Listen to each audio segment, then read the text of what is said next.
It's a beautiful day outside, and you have a moment to relax, to take in the scenery. You notice the blue sky, feel the sun's warmth on your skin, as well as the slight breeze that arrives every now and then. It appears this momentary bliss will last forever, until almost out of nowhere, you recall one of your past mistakes. An embarrassing event back in high school, where you got rejected by your crush. Or, it could have been a recent failure to acquire a promotion at work. Regardless of what the mistake was, it persists in haunting your mind. Every time it reemerges, you cannot help but ponder about it. Your momentary peace of mind was destroyed by the recollection of this past mistake, and now it causes increased anxiety. It's bad enough that you have today's worries to concern yourself with, but now this recollection only adds to that burden. Why does this happen? Why are your past mistakes so difficult to let go? They are events that you try to forget, but the harder you try, the more they resist. In thinking about this subject, the exploration will cover why it is so difficult to let go of these events when we know we should. Additionally, the reasons for not letting go will also be considered.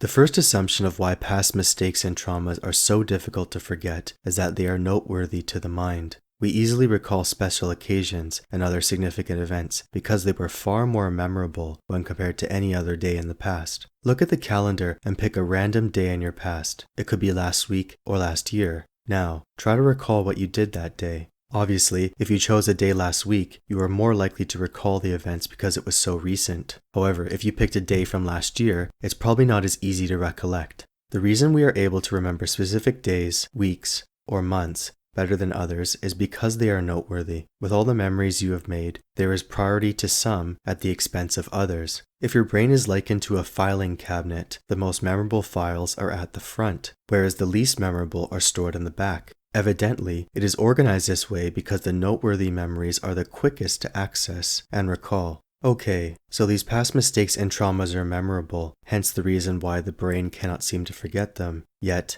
this begs another question. Why are they so memorable? As in, what makes them so special? And this leads to the next assumption. These memories are notable because of the associated feelings that came along with them. Our emotions are powerful, and we all have different handles on these emotions. Some are able to detach themselves easily, whereas others feel more strongly. The feelings associated with these memories are likely embarrassment, guilt, sadness, disappointment, and hurt, or some combination of them. Embarrassment and disappointment could have come from a rejection. The same is true of sadness, but guilt could have arisen from an inaction, such as not telling someone how we felt, or preventing a harm from befalling a loved one. Regardless of the mistake or trauma, the feelings were, and are still, very real. Why we cannot let go of these events is possibly not because of the events themselves, but rather the emotions that arose within us. This theory could have some merit, especially if we compare two individuals who have experienced a similar circumstance. Returning to the rejection example, take two people who were both rejected when they asked out a love interest. One has largely forgotten the event, while the other cannot seem to shake the event from their mind. But why? Why can one forget so easily but the other cannot? The answer lies within their individual responses, their individual constitutions. One can handle rejection better. As for how they did, that is for another discussion. But the point is that the reason why past mistakes are difficult to forget is largely due to the emotions they evoke. Another example could be of childhood bullying, where two people experience similar degrees of bullying. One person has let go of the past and moved on from the traumatic period, while the other continues to recall the trauma and it impacts their life to this day. Yet again, the answer as to why this occurs rests within the individual.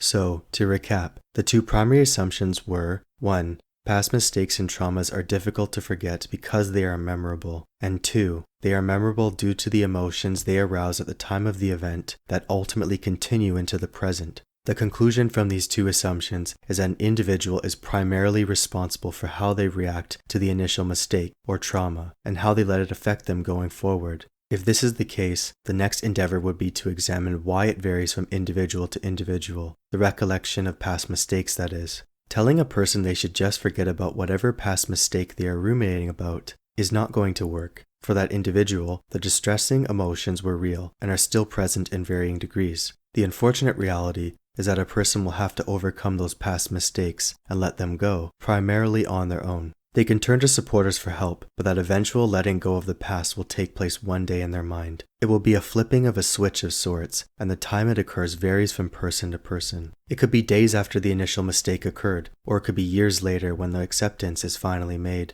To be extremely clear, letting go of past mistakes is not forgetting about them entirely. They provide valuable lessons that help us make better decisions in the future, and this facilitates development. Letting go is accepting the past as it happened and realizing that nothing can be done about it today. Hindsight is 20/20, and knowing what you know now, there is no doubt that you would have made a superior decision in the past. All that can be done is to leave the past where it belongs and focus on the present, as well as the impending future. Yesterday's worries take away from today's satisfaction is often coined in response to this very situation. The words are apt and true, but is it really that easy? A rebuke to this notion that an individual will have to overcome the problem themselves is that the pain is too great, too overwhelming, and will require another person's or group of people's intervention. In reply, it must be said that the individual's emotions are chaining them to the past. If we do not control our emotions, they will enslave us. A significant principle of the Stoic philosophy is that a person cannot control their life circumstances to the extent that they can control their reactions. This obviously includes emotion, as emotion is a component of reactions.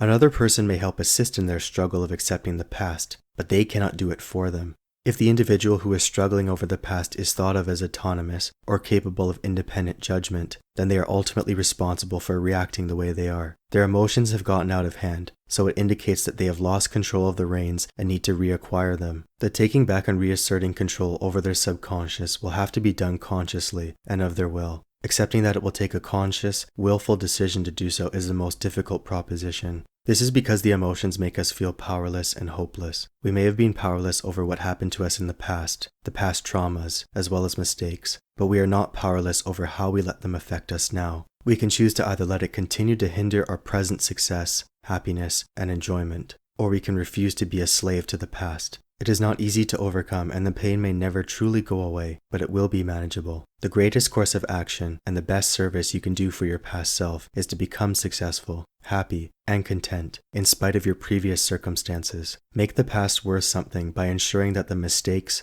traumas, and missteps are not all in vain.